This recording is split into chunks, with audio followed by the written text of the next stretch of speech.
Hello everyone, we are delighted to have Professor Parthanil with us for the talk today. He's a professor here at SMU ISI Bangalore and he did his PhD from Cornell. He works in a variety of fields in probability, starting from stable random fields to branching random walks. And today he's going to talk about phase transitions in symmetric Eulerian elephant random walks and lattices. Over to Parthanil. Thank you. You remember the title? That's great. Okay, thanks for the introduction and thanks for the opportunity also. So I'm presuming that you already know what are random walks, right? Because there was a talk on random walks which inspired me to give this talk. I'll still recall because it's easy to forget things. We all have we don't have very strong memory, so we all tend to forget things. So this is a joint work with two physicists. Actually, these are both statistics. Actually, he is a very famous statistical physicist, Sekhar Manna, who is retired. And then this is Arijit Haldar is another physicist. So the way this project started is I was giving a talk in this institution called SMU Center for Basic Sciences in Kolkata. And then SS Manna was present and he asked me a question which led to this particular setup and this model. So this term phase transition, I'll try to explain what it means. It basically means an abrupt change. And tomorrow I think there's a talk by Deepak Dhar. He's another very famous statistical physicist. And he may also talk about phase transitions. Okay, so I'll first give the background which will be all known to you, but it's good to go over it once. So how does simple symmetric random walk on integers look? So this is how you can do it. You can think of a particle which is the random walker that starts at the point 0, the origin of the integer line, and then it tosses a fair coin. If head appears, it takes a +1 step. If tail appears, it takes a -1 step. Again, wherever it is, it tosses a fair coin in an independent fashion.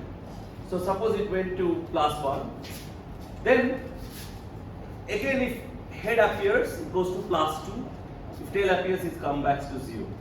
So again, you do the same thing, the particle does the same thing, and this goes on and on. So you just repeat these two steps independently of each other, again and again.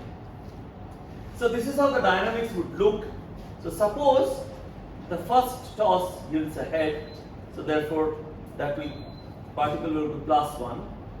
Suppose it's a head again, then it goes to +1. Then suppose it's a tail, then it goes to -1. Again it's a head, so it goes to +1. And then suppose it's tail, it goes to -2.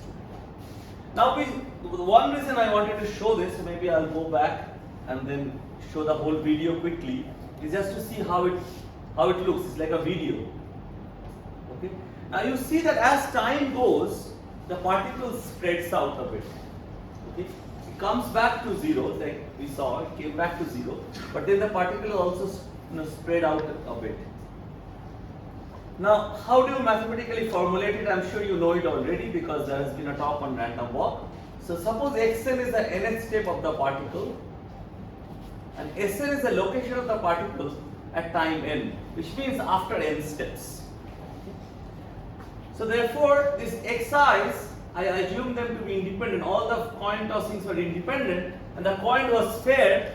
So therefore the +1 and x1 is +1 or -1 with probability half and half. Each of the xi's has the same distribution and they are IID because they are independent as well, because the coin tosses were assumed to be independent. And what are the SNs? S0 is 0. For all n onwards, 1 onwards, Sn is just Sn -1 plus xn. So position at time n is location at time n is location at time -1 plus the nth step, and which gives us this summation xn. Now the question is, how fast does Sn grow as n goes to infinity?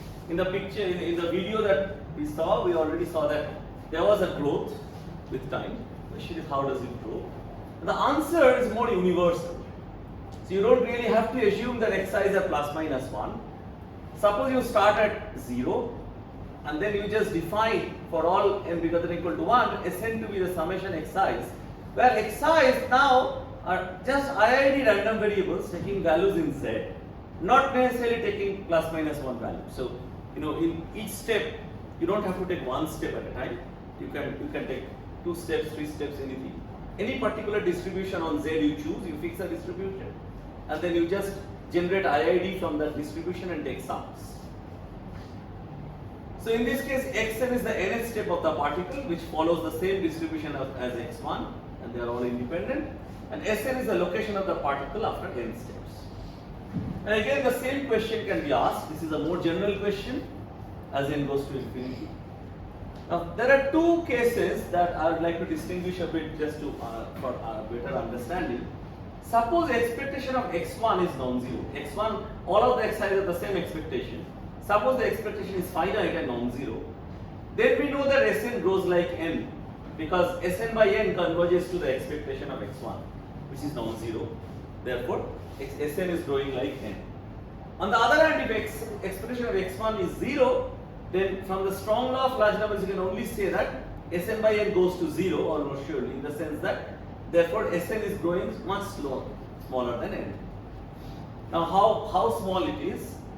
So then the actual question is, suppose the expectation of x1 is 0, then how fast does Sn grow? Now this is an interesting case because the simple symmetric random walk, the expectation is 0. Right? It's plus minus 1 with probability half. So we haven't been able to answer the question completely, even in the case of simple symmetric random walk. Here the answer is, as you perhaps know, if the variance of x1 is finite, then the growth of Sn is what is called diffusive, which means Sn is growing like square root n. More precisely, Sn by square root n actually converges to a normal random. Now this kind of growth, whenever the location of a system at time n grows like square root n, that kind of system is known as diffusive system. So there is something called diffusion, which is something like Brownian motion, which shows this kind of scaling. So because of that, people call it diffusive. Okay. Now, how can you have random walks on Z2? I'm sure you have seen it, but I'll still define it here. So here you do the same thing. You start at origin. Now everything is bold because these are all random vectors. So you start at the origin of the axis, the Z2 axis. And then you take independent and identically distributed steps x1, x2, x3, so on, which are all Z2 valued random variables. And then you define Sn to be the sum of these xi's. These are all vectors, so you are getting a vector as a sum. So these are all vector sums. Same equation holds, by the way. The location at time n is still location at time n minus 1 plus the nth step. Now, prototypical example would be what is called a simple symmetric random walk on Z2. Here what you do is that your xi's are IID following this distribution. So you have this origin here and it has 4 neighbors in Z2. It has 4 neighbors in the graph. Okay, E1, minus E1, E2 and minus E2. You just choose one of them with probability 1/4 each. So you choose uniformly among one of the neighbors and then go on. So essentially this is how the random walk will go. From here it will go to one of them, say here, and then it will again choose one of the neighbors at random, uniformly at random, and go there, and this will go on. Okay. So under my assumptions, again which encompasses the simple symmetric random walk on Z2, you can again show that the random walk is universally diffusive. By the way, this universal, the word universal means that you don't need any specific distribution there. It doesn't have to be simple symmetric random walk. As long as some certain conditions are satisfied, which is very mild condition, you can show that Sn will grow like square root of n. Still you will have diffusive growth. So in this case, the mild assumptions are the finiteness of the variance and the variance covariance. Yes. So essentially what you have to assume, each xi, that's a very good question, each xi has 2 components in Z2 say. You have 2 components. You need to assume the variance covariance matrix is finite. So all the components should have finite variance and the inter covariance should be finite. Yeah. So that's all. In fact, you can show, since all of you know perhaps what is multivariate normal, you can show that Sn by square root n actually converges to multivariate normal in distribution. Okay, so this was a background which all of you perhaps know, but I can see at least one first year, so therefore it's good that I did this introduction, this background. Okay, so I told you this diffusive behavior, so let me just stress once more on it. So diffusive behavior of a system roughly means that it grows like square root n at a large time point n, which means that you let the system go for a while, and then after time n, you see how far it has moved. You would expect that on the average, it will move like square root n steps. Okay? So that's diffusive behavior. Example is simple symmetric random walk. Whenever the growth is different from square root n, it is generally referred to as anomalous diffusion. And this anomalous diffusion, anomaly means something different, right? There is some problem or there is some error in it. This is not a very uncommon thing in statistical physics and many other models. I'll point out some models soon. An anomalous diffusion can be either caused by a subdiffusive growth or a superdiffusive growth. So subdiffusive would be the rate of growth won't be square root n but something smaller, and superdiffusive would be the rate of growth would be something faster. So in this talk, we are going to deal with diffusive and superdiffusive systems. So growth rate sometimes will be square root n, sometimes it will be strictly larger than square root. Now you may ask, why is it important? Why is it important to look at such systems? So superdiffusive anomalous diffusion, they arise naturally in many natural systems due to strong memory or self-excitation problem. So and then the examples would include, these are all examples I found out in one of the papers, which was a survey paper, and then I went on and checked what are these things. These are all various, these are all from chemistry, ecology, sometimes physics, biology, etc. These are all different kind of systems where either there is some memory inbuilt in the system, or there is some self-excitation, or there is some drive in the system, which makes the system either, for a while it remains diffusive, but after a while it becomes super diffusive. So, and also it is seen that sometimes, especially on 2 dimensions and sometimes in 3 dimensions also, the super diffusive growth is accompanied by what is called Eulerian behavior. I'm going to tell you what Eulerian behavior means. That's why I'm putting it under quote unquote.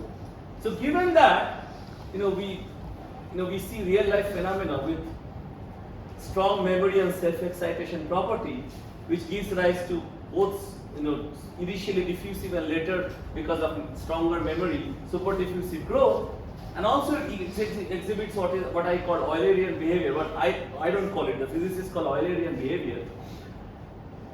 It's important to come up with good models for such things. Okay? Not only that, just the model is not enough, we also have to investigate its asymptotic properties. So this is the main motivation behind our work. Okay, so before I go to anything else, let me first tell you what is Eulerian behavior. And I actually don't know why is it called Eulerian also. Maybe I'll ask Deepak tomorrow because he's one of the authors in this paper. It's a paper from 1996 by Prithzev, Dhar and Krishnamurti. And this one of the Dhars is Abhishek Dhar, who was Deepak Dhar's student. Another one is Deepak. So I'm not going to say it right in words, but I'll show you a picture, essentially a bunch of pictures to explain what this walk means. So what you have is this. This walk happens on Z2. On Z2 at every vertex, there is a direction given, either north, south, east or west. So at each vertex, with probability 1/4, you give a north direction or an east direction or a west direction or a south direction. Okay? You have these 4 directions, N, E, W, S. You choose one of them at random and put at every point in an IID fashion. Okay? So you do it first. That's your first step. There's a randomness there, but suppose you have already done it, somebody has done it and it's given to you. A picture like this is there. Given that, how does it proceed? The particle that performs this kind of a random walk starts at origin. Suppose this is the origin. And then what it does is that wherever it starts, it either rotates 90 degree anti-clockwise or clockwise. In this particular case, it rotated clockwise. Okay. So it rotated one of them direction. So with probability half, it rotates it clockwise. With probability half, it rotates it anti-clockwise. In this case, it rotated anti-clockwise. And now it moves this direction. And then the moment the particle goes here, this remains intact like this. Okay. It was initially north. Now it's pointing towards east. It will remain east till the particle comes back. Okay. Now here again the particle has reached this point. Again the particle tosses a coin and either makes it this direction or this direction. One of these two. 90 degree rotation, either this side or this side. So it goes this way. So that now the particle will move here. So that's the next step. And this will become, this arrow will remain unchanged like that till the particle comes back. Now here also the particle does the same. So it goes this direction. Now it will go back here. Now again, since it has gone back here, it will change. Now it has changed to this direction. It will go up. Okay, like this, and then this will go on. So I'll just quickly show you how it looks if I go faster. So this is how it will look. And you see that the particle has a tendency to come back because of these various directions that are there. And they showed actually that there are situations where there are a lot of loops because of this. Those were called Eulerian loops. Actually, I am presenting what is called a symmetrized version of their walk. They also had an asymmetric version, but I'm only presenting the symmetrized version in the sense that I'm always, the particle always rotates it equal probability either clockwise or anti-clockwise 90 degrees. Okay. So there are two steps of randomness here, just to understand this walk. One is first you choose at every vertex one direction at random in an IID fashion. Okay. That's the first randomness. Second source of randomness is every time you go somewhere, you rotate it with probability half, anti-clockwise 90 degrees or clockwise 90 degrees. There are two sources of randomness. And then the final thing is whether it forms loops, how far it goes after n steps. There are various questions that one can ask in this. Okay. Now there's another model, and this is the model that I have been working on recently. This is called elephant random walk. And the word elephant, by the way, this also was introduced by two physicists, Schutz and Trimper, and they introduced it with the idea of using memory in the system. So if you look at random walk, the random walk has no memory because every time the walker is tossing a coin afresh, independently of previously, whatever has happened. So random walk in that sense has no memory. But they wanted to have a system where there is memory, and so that super diffusive growth is seen. Okay. So, yes. So, you just defined Eulerian random walks, but what is the behavior? Is it the behavior? It's not so important here, that's why. I'll tell you it's just to motivate the model that we are in. Yeah, the behavior is not so important. Yeah. So the behavior can grow actually very slowly because of the loops. Yeah, that's the answer. But yeah. Okay. So the physicists are very good at coming up with nice names, and these two physicists, they came up with this name elephant random walk because elephants are supposed to have very strong memory. They can remember where they have been, they can remember various things from the past. So the way this model can be described is as follows.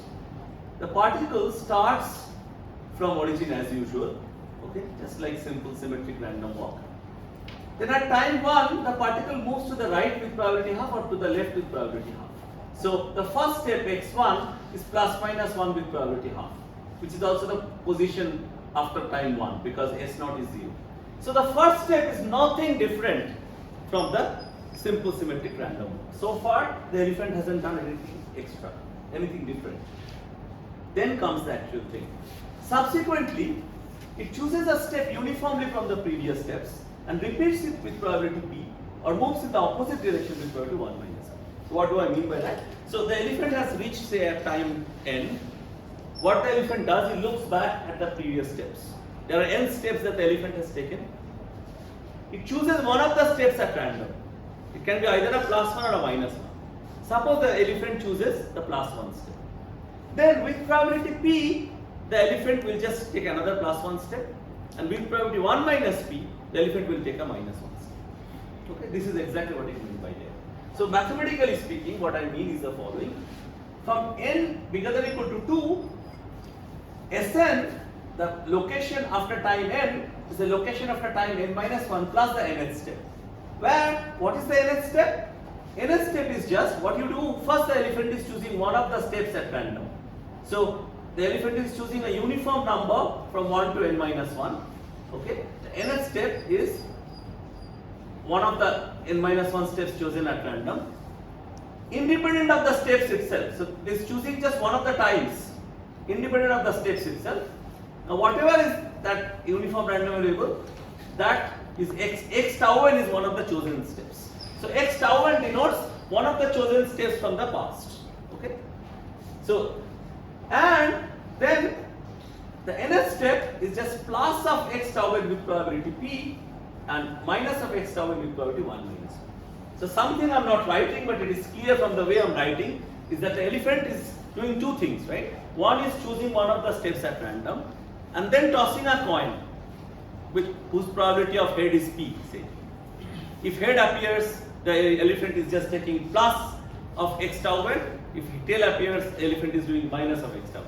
Very important point here is that the coin that elephant has, that behavior of that coin is also independent of all the steps that the elephant has taken and also independent of the uniform random variable the elephant is choosing. Okay? So all these things are independent, these three things. Yes? So P is fixed, right? P is something fixed. So P, I'll tell you what P is very soon. Yeah, P is something fixed. So fix a P strictly between 0 and 1. It will be a parameter of your model. Okay? You fix a P strictly between 0 and 1 and then choose one of the steps uniformly at random from the past, exactly repeat it with probability P, exactly minus of that with probability 1 minus 1. And this P1 minus with this coin tossing is also independent of everything else. Yes? Exactly opposite direction. So if the chosen step was minus 1, then with probability P the elephant will take a step minus 1. With probability 1 minus P the elephant will take a step plus. Is the model clear before I go further and I tell you what is P, etc.? Okay.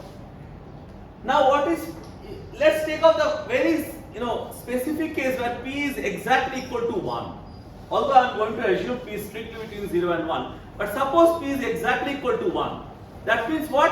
Whatever the elephant took the first step, that one will get repeated over and over again. Right? Suppose the first step was minus 1. The second step also is going to be minus 1 with probability 1. And so on. So therefore, there is nothing random about it. In the sense, the only randomness is coming from the first step. Right? So at nth step, the elephant will be either at plus n or at minus n with equal probability. That case, of course, as a special case, and there the growth of Sn will be exactly equal to n. But that I am completely leaving out because I don't want that. That's a triviality in some sense. However, if P is close to 1, you would expect that a lot of this repetition will happen. But sometimes it will go back. But a lot of repetition. On the other hand, if P is small, there will be a lot of going back and forth. So P, therefore, should be regarded as the memory parameter or the self-excitation parameter.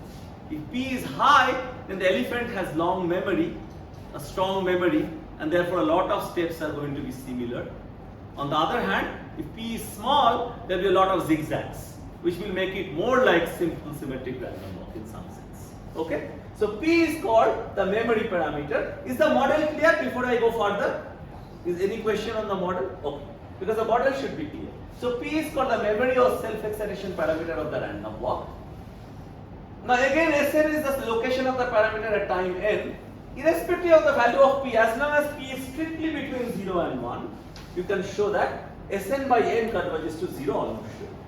If P was equal to 1, that is not the case, I told you, right? If P was equal to 0, then Sn by n will be plus minus 1 with probability half, right? So therefore I excluded that. But as long as P is strictly between 0 and 1, there is enough symmetry in the system which ensures that eventually Sn by n converges to 0. Okay, physicists call it that Sn does not have any speed. Now then, of course, the question is, okay, we know that Sn doesn't go to Sn doesn't grow, it grows smaller than n. So what is the exact rate of growth of Sn? That's the usual question. Same question that I had asked earlier for random walks can also be asked. Now there are three regimes. First regime is when P is less than 3 by 4. By the way, a smaller value of P, as I stressed repeatedly, if P is small, then you would expect that there will be a lot of back and forth going, and that will make it behave like simple symmetric random walk, at least in terms of the rate of growth. And that's exactly what is happening. If P is less than 3 by 4, then Sn is growing exactly like square root n. This was proved by Koleti, Gawa and Schutz. Same Schutz who introduced the elephant random walk. And then, if P is bigger than 3 by 4, then Sn grows like n power 2p minus 1, and it's very easy to check that since P is bigger than 3 by 4, 2p minus 1 is strictly bigger than half, so therefore Sn is growing like n power something bigger than half. This was proved by Belku in 2018. And then in between this there is this critical regime where Sn is growing like square root of n log n. It's mildly superdiffusive, but not too much, in the sense the only superdiffusiveness is coming from square root of log n, extra factor. There is no polynomial factor like this one. This is superdiffusive in a strong sense, because it's n power something strictly bigger than half. Okay? So this is critical regime, or you can also call it mildly superdiffusive regime, and this is a purely superdiffusive regime. There are these three regimes, and also I should mention that I'm not writing it all details here. In both of these cases, diffusive and critical, it was shown that Sn by square root n in the diffusive case converges to a normal distribution with mean 0 and some variance that depends on P. Okay, and here Sn by square root of n log n also converges to a normal distribution. On the other hand, here it was only shown that Sn by n power 2p minus 1 converges to a non-degenerate random variable. Nothing else was shown in this paper. Very recently in a paper, maybe 2023, it has been analyzed that the limiting distribution does have a density, but nobody has been able to show anything more than that. It's more or less unknown what is the limit. I expect the limit to be what is called a stable distribution, but it's not. It hasn't been proved. Okay. So there is these three regimes which motivates that, and such a thing is in physics is called phase transition. So here you have a diffusive phase, and you have a super diffusive phase, and here you have a boundary, phase transition boundary, where P is the parameter which determines this phase transition. P is called a phase transition parameter, and as you grow P from less than 3 by 4 to bigger than 3 by 4, you see an abrupt change. And here you have something in between. This is a typical way phase transition happens in physics, in statistical physics. By the way, these are all proved rigorously. These are not just heuristic calculations. These are all proved rigorously. Okay, so now let me motivate our model. Our model is not on Z, by the way. In elephant random walk was a model on integers. Our model is on Z2. Okay, so the question that we were trying to incorporate, the answer is that how to incorporate Eulerian behavior as well as memory in a random walk on Z2. You want to sort of combine them in some manner. And we have been able to do that. This is just one proposal, which my physicist collaborators sort of thought it's a good way to think about it. And then we have also investigated the phase transition for this one, that we are calling Eulerian elephant random walk, EER data. Now what is this model? Okay, so this is a model that is a random walk on Z2. So the particle starts at the origin at time 0 as usual. At time 1, the particle moves to one of the neighbors, E1, E2, minus E1, minus E2 with probability 1/4 each. So first step again is exactly same as the simple symmetric random walk on Z2. There is no difference. Then the difference comes. So this is by the way, the first step is also S1 because S0 is 0. So S1 and X1 is just E1 or E2 or minus E1 minus E2 with probability 1/4 each. Okay. So now what is the next step? So here this is the actual model. So the particle's position at time n is Sn, which is position at time n minus 1 plus Xn. So Xn is the nth step. Now what is the nth step? So nth step again is just like the elephant random walk, but now we are combining it with some Eulerianness. So What the elephant does is the elephant looks back and chooses a step at random, 1 to n minus 1, independent of the exact step sizes. Okay.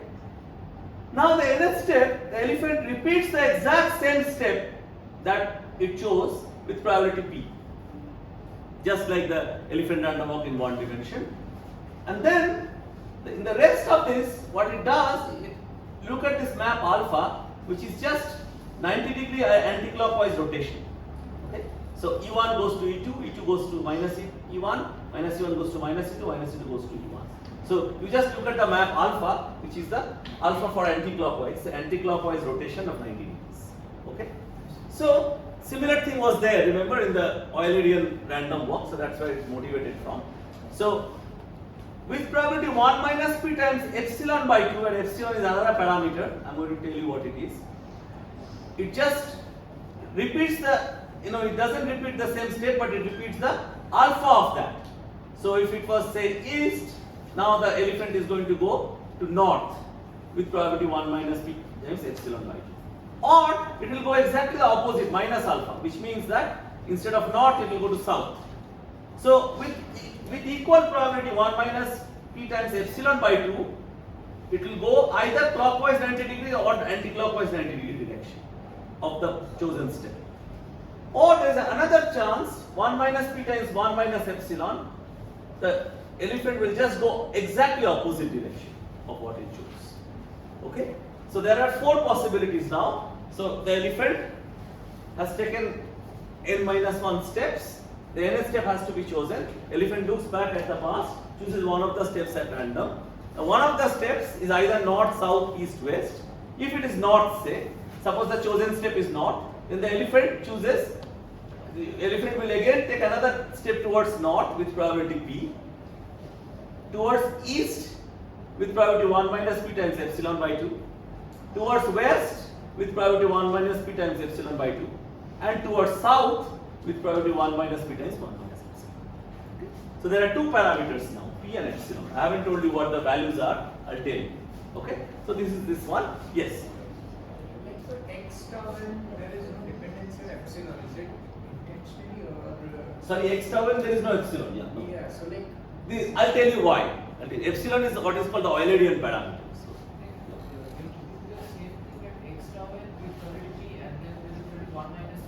One of them, and I'm not choosing them uniform. So it's like, so what he pointed out is a very nice way of putting it. So just like elephant random walk in one dimension, if the elephant is repeating the same step with probability p, the same chosen step, same direction with probability p, or something else with probability 1 minus p, but this 1 minus p is not necessarily uniformly distributed among the 3 possible directions. Yes, it's a very good way of looking at it. Okay. So P is the memory parameter as usual. Now answering the question that he asked, epsilon is the Eulerian parameter. So if there are these 3 important special cases, will tell you why epsilon is the Eulerian parameter. If epsilon is equal to 0, then you know that these 2 steps are not there. You only have either x tau n or minus x tau n. This is exactly like elephant random walk on integers. The elephant will just choose the first direction. Once the direction is chosen, say the direction is west, then the entire random walk will happen on the x-axis, because west or east, this is going to happen. Okay, so therefore, if epsilon is 0, except for the first step, which is random, everything else is just on elephant. Okay, still random, but it's an elephant random walk on integers, essentially. Okay, once the first step is known, it's just an elephant random walk in either on the vertical or on the horizontal axis, depending on which direction was chosen by the elephant in the first step. So therefore epsilon equal to 0 means there is nothing Eulerian about the walk. In fact, there is nothing 2-dimensional about the walk either, because it only the first step. After that, it just remains in one of the axes. So therefore, it just ERW on integers.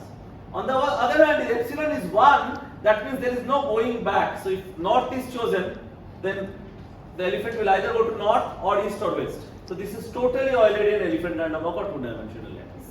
So epsilon, depending on the value of epsilon, you will know how Eulerian the random walk is. That's why it's the Eulerian parameter. Now there is another special case, epsilon equal to 2 by 3.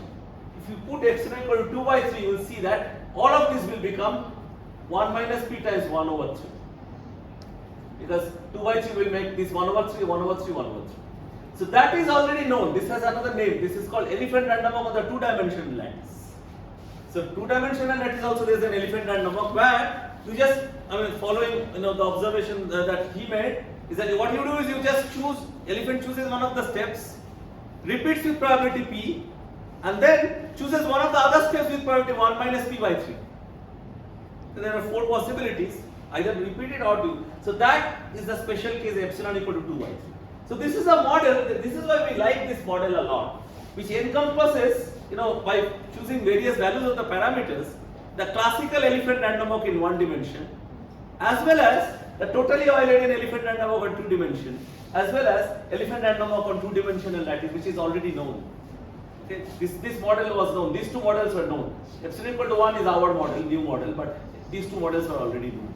Okay, so therefore we like this model, and then we thought, okay, since this model is nice, let's try to analyze this. Is the model clear? Oh, good. Thank you. So there are 2 parameters. So now we have to study the asymptotic properties. So note that the memory parameter, we are always decided to take it strictly between 0 and 1. And epsilon equal to 0 gives the elephant random walk on Z, whose asymptotics are already known. I just presented to you, right? So therefore, I am going to assume that epsilon equal to 0 is out of the parameter space. So I will assume that epsilon equal to 1 is allowed, but 0 is not. Because epsilon equal to 0 is just 1-dimensional elephant random walk whose analysis is known. Okay, so now the question is, can we investigate the asymptotic properties of Eulerian elephant random walk on Z2 for various values of p and epsilon? P will be strictly between 0 and 1, and epsilon will be between 0 and 1, 1 inclusive but 0 not. Because epsilon equal to 0 is already taken care of by the previous guys. Okay. Now here is the first thing that we could prove. For all values of p and epsilon as above, Sn by n actually converges to 0 almost sure. So in other words, there is no speed. This random walk has no speed. Now of course the next question is what is the exact rate of growth? And for that, these are the questions. What is the exact rate of growth of Sn? And can we find the scaling limit? So if you know the exact growth of growth, the next step would be Sn, you divide Sn by that and try to find what is the limit. Okay?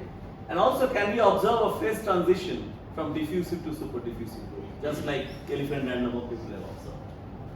Okay, so here is what physicists call a phase diagram. Okay, so I have what is the explanation? So here I have plotted the value of epsilon, here I have plotted the value of p, and then I have given you 3 regimes. One is diffusive regime, another is superdiffusive regime, another is the boundary regime, which is called the critical regime. This is a phase transition boundary. Now since we have 2 parameters, our phase transition boundary is a curve. Okay? Now it so happens that, I'll tell you what these values are. If epsilon is between 0 and 1/4, then for all values of p, this is superdiffusive. Except when epsilon is 0, then 3/4 is the critical point, we know. Epsilon equal to 0 is 1-dimensional elephant random walk.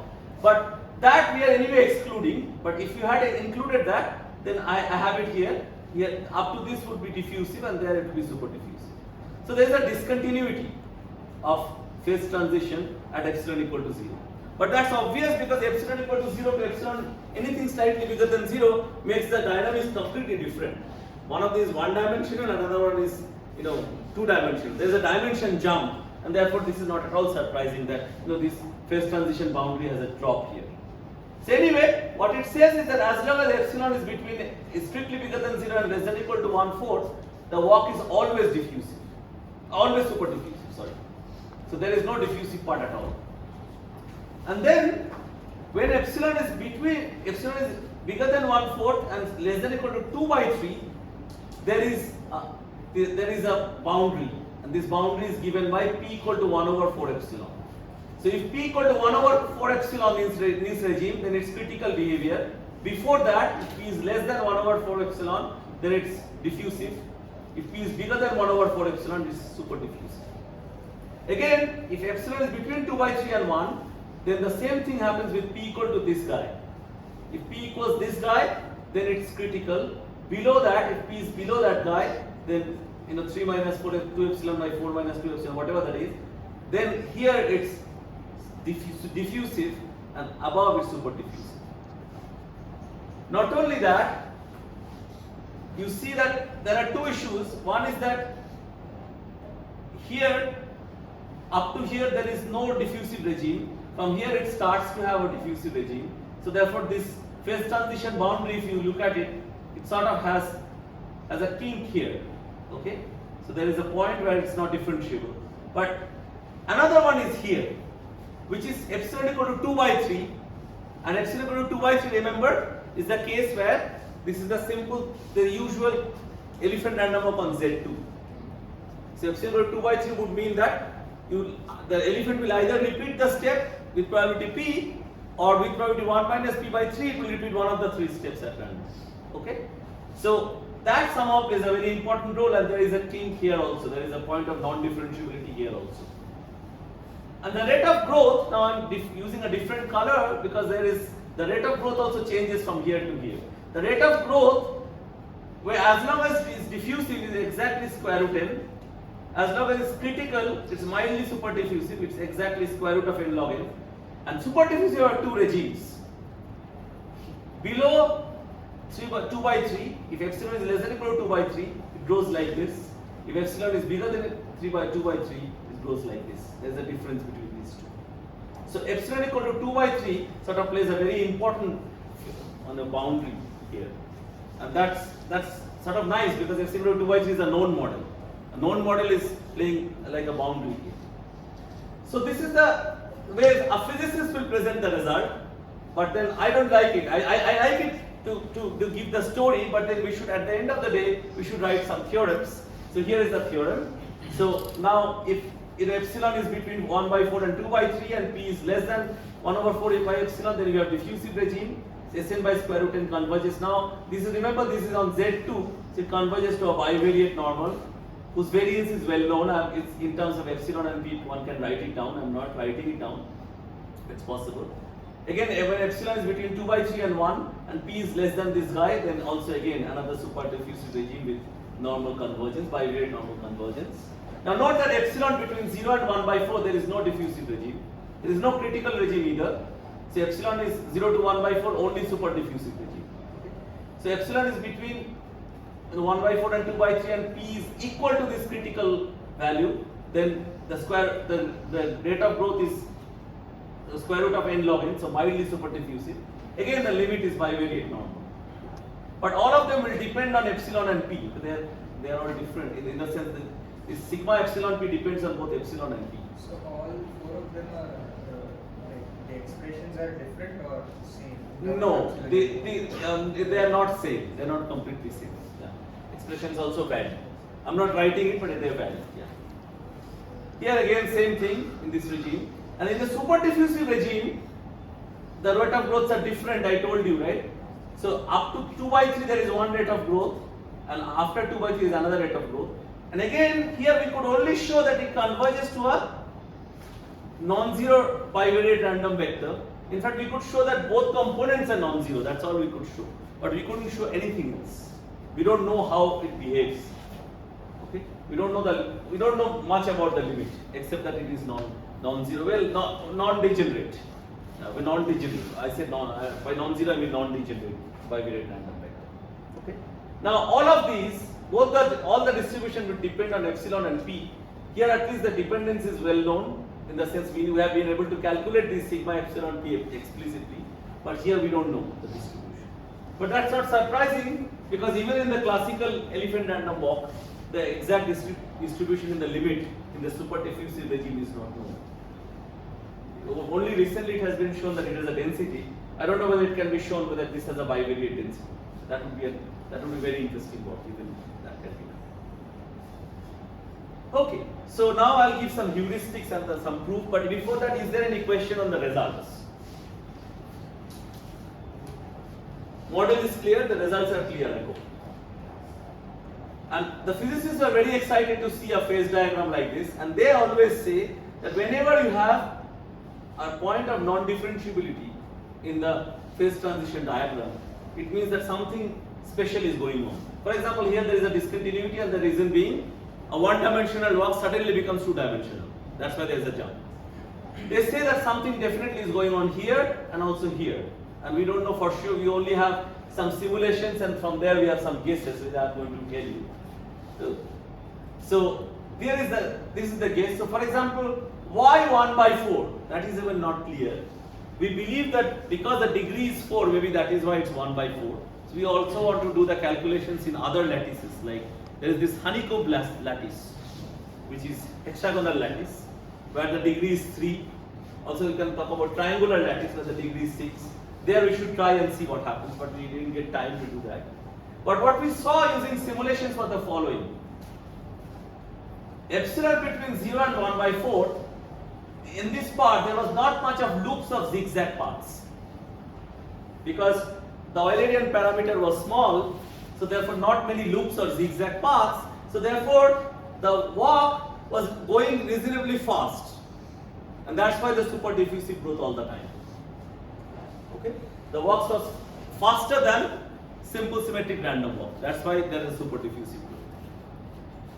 When epsilon was between 1 by 4 and 3 by 4, we saw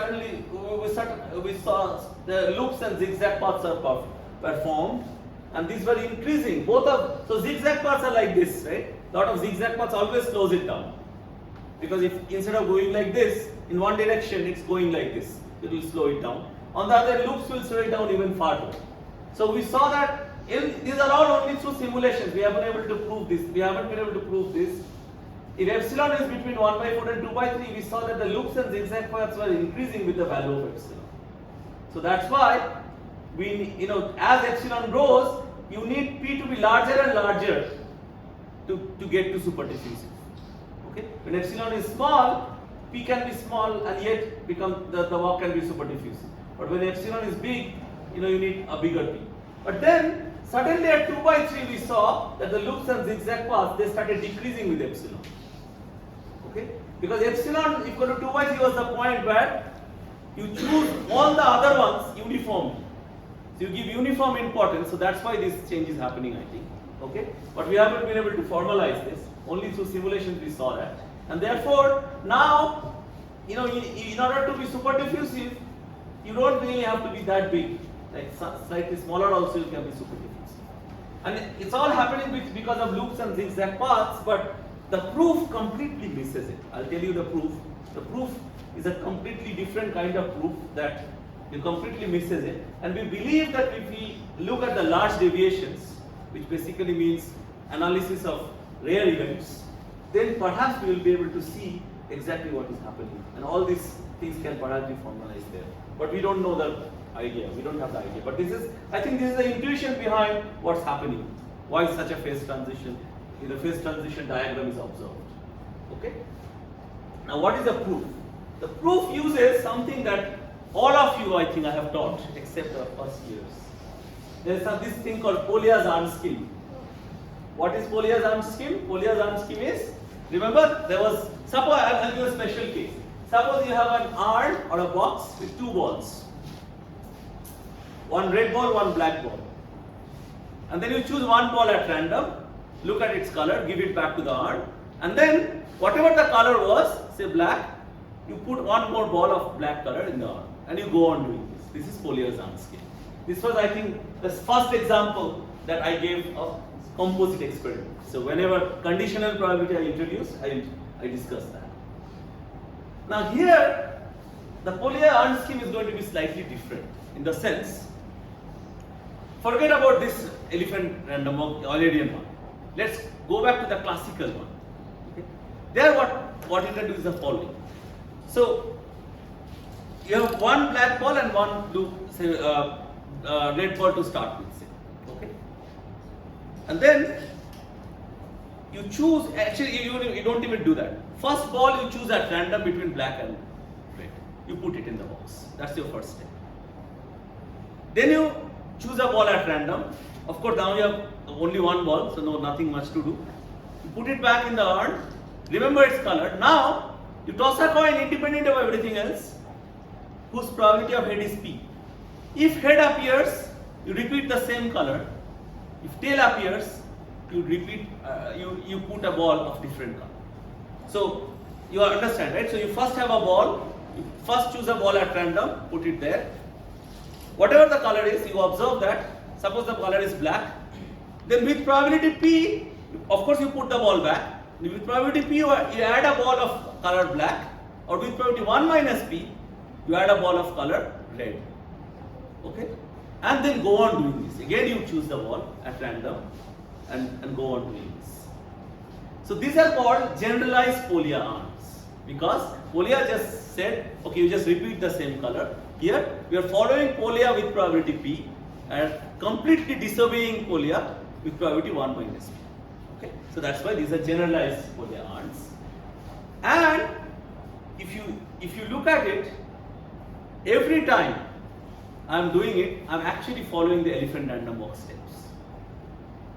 Namely, in the sense, I'll just tell you in words, and then this will become even more clear what to do here. If I have such an arm and I look at the number of red balls minus number of black balls, that will give me the steps of an elephant random. This can be proved. This was proved by Bauer and Parthanil, which we are going to follow here. So we'll first identify plus minus E1 and plus minus E2 with colors. So it will become clear in this particular example what we are doing. So we have 4 colors. Okay, this is red, E1 is red, E2 is blue, minus E1 is orange, and minus E2 is green. Okay, and the map alpha, I am identifying these basis vectors with these colors. Now the map alpha becomes a map from C to C, where C is the set of all colors. Okay, so the alpha of red is blue, alpha of blue is orange, alpha of orange is green, alpha of green is alpha of red is blue, alpha of blue is orange, alpha of orange is green, alpha of green is red. Okay. Okay, fine. Also, you can use this identification to get an involution map, namely C going to minus C. So blue involution is green. Green involution is blue, red involution is orange, orange involution is red. If you know any artists, don't say that to them. For artists, I think involution of red is blue or some such thing. So anyway, I'm not following the artists. I'm not an artist, so I'm not doing that. So involution map is just red going to orange, orange going to red, blue going to green, green going to blue. Okay? It's just this map. You just draw the map from C going to minus C. Okay. Now what you do, the first step is this. Choose a color uniformly at random from this C, one of the 4 colors at random, and put a ball of that color in the urn. That's the first step. Okay? So, whatever color you choose. Then choose a ball uniformly at random from the urn, note its color, let's call the color C, and put it back in the urn. Fine? Now, add another ball in the urn whose color is C with probability P, alpha C with probability 1 minus P into epsilon by 2, minus of alpha C with probability 1 minus P into epsilon by 2, and minus C with probability 1 minus P into 1 minus epsilon. If you look at it, all I am doing is I am just following whatever the elephant did in terms of the colors. Okay? In terms of this color scheme, I am just following the elephant. That's all. Okay? So, you choose a color at random, uniformly put that ball. Then you choose a ball uniformly at random from the urn. At this point, you only have one ball initially, so nothing to choose from. You choose that only. Then note its color, put it back, and you add another ball of the same color with probability P, of the alpha C color with probability 1 minus P into epsilon by 2, minus alpha C color with probability this, and minus C with this. So this will essentially mean if the color was blue, then you will choose blue with probability P, red with probability 1 minus P into epsilon by 2, orange with probability 1 minus P into epsilon by 2, or green with probability 1 minus P into 1 minus epsilon. Okay? And you go on doing this. You repeat step 2 again and again to get step 3, step 4 and so on. We are just following the elephant random walk steps for this generalized Polya scheme, that's all. Now following the Bauer and Parthanil embedding, okay, we can embed this elephant random walk, this Eulerian elephant random walk as follows.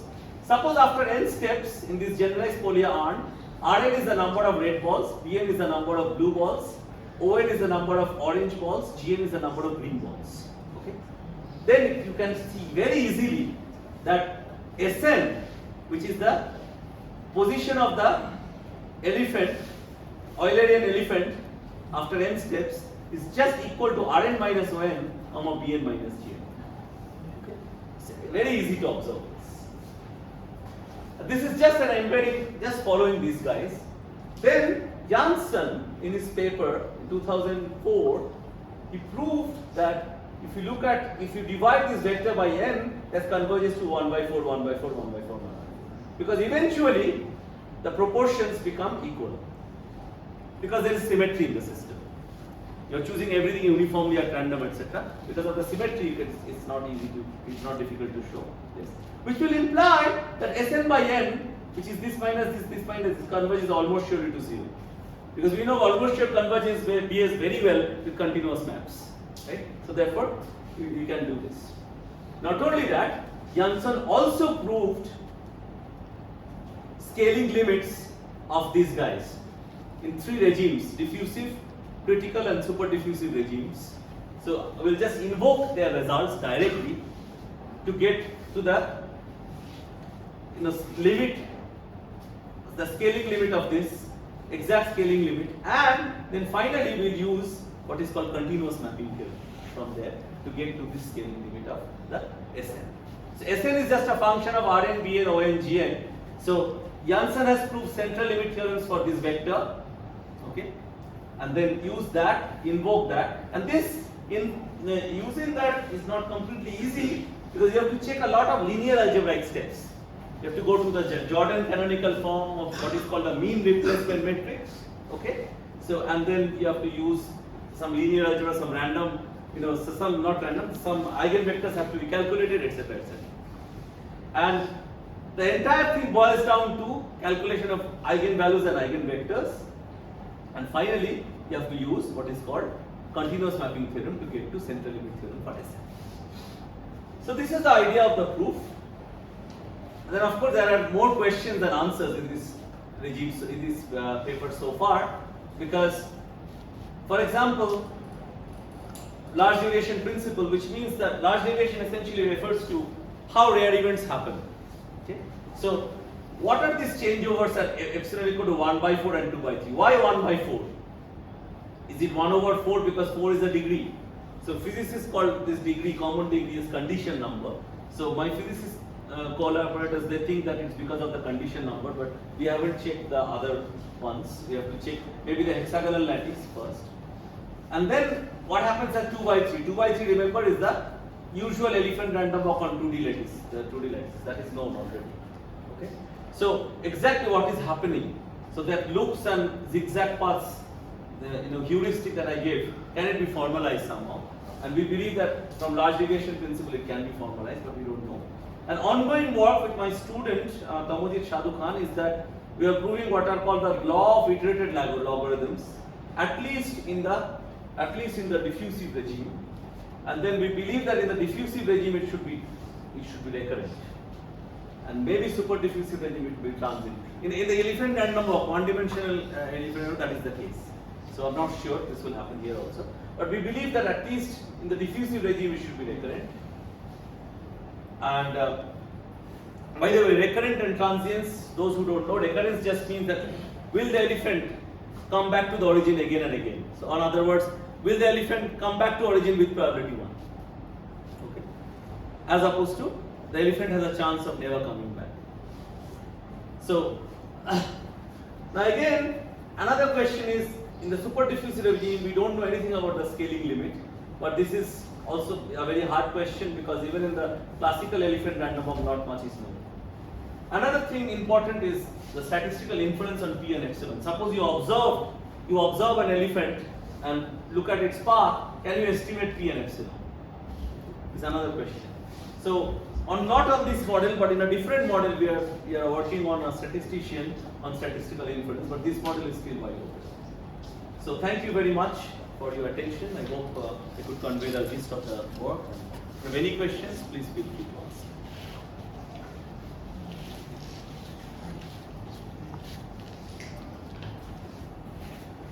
So like like for example, when you gave us the example for Arundha's future, Hmm. like, you had a lot of examples for superdiffusive, diffusive cases. So, are these helping in those systems, or where are these Well, useful? yeah, in elephant random walk literature there is a survey paper where they claim that it's helping, but I haven't seen the details. But at this point, we are working on a statistical model where actually we found that there is a model on walk of the ants. You know how ants walk? Typically, two of them come, they meet, and they exchange some information and then walk away, right? In different directions, etc. So there is a model where they use something like an elephant random walk. So they use elephants to model ants. So a very simple model has already been proposed, but not much of statistical analysis has been done. So it will be a special case of elephant random walk if you use it. And then we are trying to see if that can be used somehow. And our collaborator is a statistician in University of Michigan, and he thinks that there are people working on ants in that university also, and we'll find some data as well. So I'm not sure. At this point, the answer is we don't know, but we hope that we'll be able to use elephants to conclude on ants. So yes, so some applications I hope is there. Yeah. Somebody else. Yeah, so what about the subdiffusive thing? Like for superdiffusive, we have lot of examples, and the heuristic was that memory is retained, so we are expected to cover a large step. But like, what about the heuristic for subdiffusive? So subdiffusive happens when there is, say, anti-memory in some way, or not anti-memory, but I would say killing. So some particles get killed, or some particle flies away of the system. Anything negative that happens, there you see subdiffusive. There are such things are there already. But in this particular model, it is inherently sort of self-exciting kind of model. So therefore, here you won't see subdiffusive growth. You will either see diffusive or superdiffusive. Or if you have a system where it loops a lot, too much, then you might say subdiffusive systems also. Because it doesn't grow much, keeps looping for a while. Yeah. What about analyzing the entropy of the SN or something? That's a good question. We haven't thought about it. That would be a very good question. Yeah, how to analyze the entropy. Very, very difficult. Yeah. At least simulation and see how it happens, etc. It's a very good question. You had a question? No. Yeah. So you were talking about this random walks regarding ants. Right. So you said that it is a special case of this elephant random walk, but won't it be a general case? Because Well, the special case meaning the model that they looked Okay. at was a very special Okay. one. But we want to do it more generally. Yes. because you said that if two ants meet, they exchange information, so Right. it could be thought of as exchanging the memory of all the Right, some such thing. So we haven't really, So the one that they looked at was a very specific one. They assumed that, so I think, so what they do is they drop some pheromone, and they assume that the amount of pheromone dropped by every ant is same or some such thing. So that can be generalized. Because every ant will behave depending on how much pheromone is there at every site. Another thing that is very interesting is everything that we have done so far is on Euclidean spaces. The curvature is positive here, so everything is Euclidean. But nobody has looked at these things on trees. Trees might be a good model to look at. So their ants might also walk on a tree, right? So that might be interesting. Yeah, you had a question? Yes. Why 3/4 is? Yeah, so the 3/4 is coming again because there also you can do this embedding, Bauer and Bartholin kind of embedding, and then the 3/4 is coming from the calculation from the generalized Collier walk. That's the mathematics. But the intuition, I'm not so sure. Why is it 3/4 exactly? I'm not so sure. I mean, it has to be the case that after some stage it becomes super diffusive. It so happens that at 3/4 it happens, but I don't know exactly what is happening. It's something like changes. Something changes, yes, something changes. So my guess is at some point, the coming back to zero, like these kind of things stop and it gets movements. But I don't know exactly what's going on there. Yeah, that's another good question. Yeah. Epsilon equal to 1/4 is not a special case, but in the graph we saw that it changes. There is a change there. Sorry. Epsilon equal to, no, what he said was elephant random, classical case. No. The graph Oh, epsilon equal to 1 by 4 is not really a special case. It's just just a change. Yeah, what changes that? Like, we didn't see any such. Exactly, that is exactly the question. So, what changes is here up to here in the simulation. These are all simulated things. We don't see much of loops of zigzag paths. Only once in a while we will see. But once epsilon becomes bigger than 1 by 4, we keep seeing these guys. So It perhaps not that is really the a one. special case, but it turns out to be one observation. Yeah, I don't know. Honestly, I don't know why is it so important. Yeah. Again, as I said in the open problems part, we need to understand exactly why epsilon equal to 1 by 4. And so, for example, if you look at the hexagonal lattice, so I can draw here, right? You know, the hexagonal lattice looks like this, right? Not very good at drawing. Yeah. Looks like this. This kind of lattice. So whatever you see in a honeycomb, okay? So there the degree is 3. So here you could, if you analyze and then epsilon by 1 by 3 something happens, then perhaps we should understand that it's coming out of the degree something. So, but we are not clear. We have to do it. We have been lazy. We are still finishing this one. So after that we'll look at this guy. Yeah, question. So the model we have described for the elephant random walk, after n many steps, the elephant just remember all the n steps he has taken so far. So in practical sense, the elephant can't really remember all the steps he has taken, right? So what happens if we really truncate some of the previous steps? There are such models as well. I didn't mention all those models because of lack of time. There are two models. One is called forgetful elephant, which remembers only the last m steps, as you mentioned. Or there is an amnesic elephant.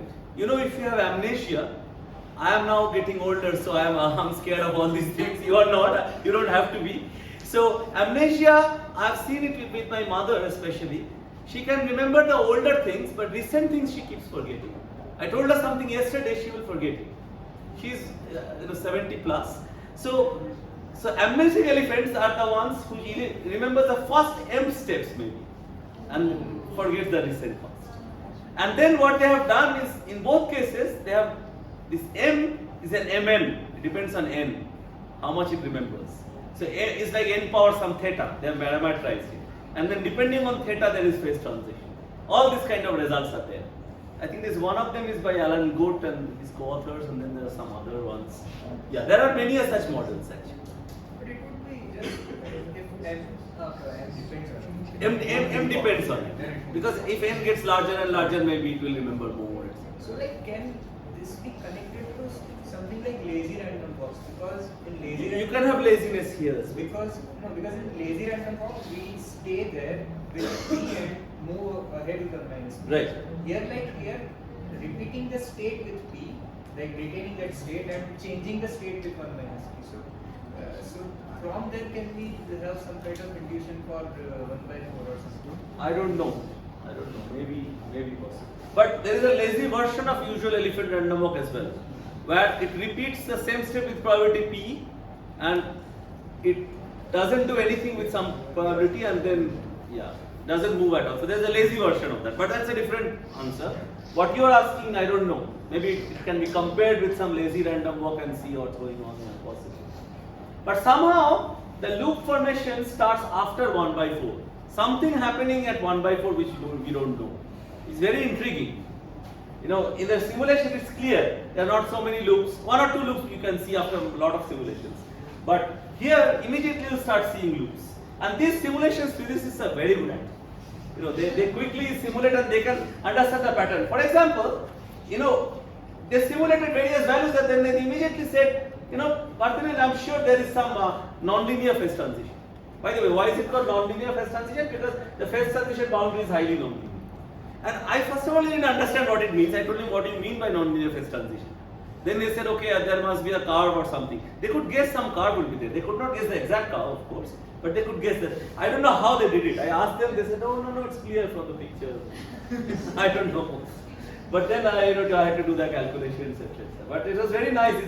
The reason I like this model, and the physicists also like it, it's very neat. It's not a very complicated model. It has only 2 parameters. It's very easy to explain it to anyone walking on the street.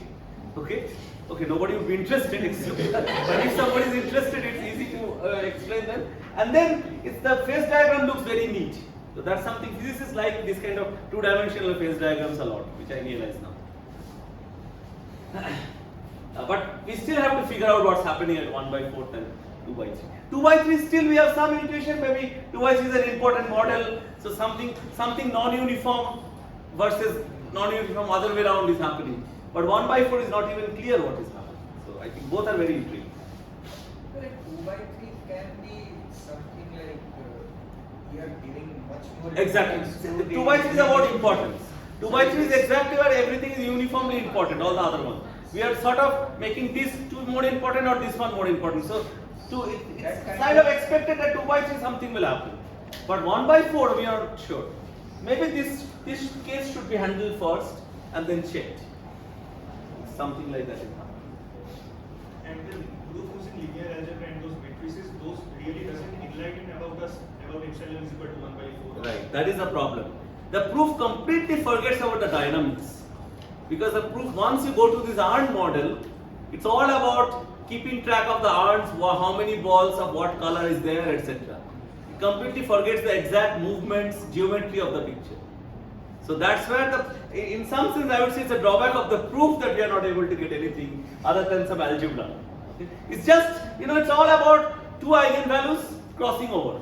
So you have to, basically the analysis goes like, the critical point is the second largest eigenvalue bigger than half of the largest eigenvalue, some such thing. Now, second and first crosses over at some point, and then there is a change. Okay. But this is completely algebraic business. There is no probability. What is the probability? We have to still figure out. Yes. So, the title of the talk is Phase Transition for Symmetric Eulerian elephant Right. random walks. So, where is the symmetry? The symmetry is that I'm going. So that's a good point. And the symmetry helps in the math also. The symmetry is here. So you're choosing these two. So either you're going clockwise or anti-clockwise with equal probability. That's the symmetry.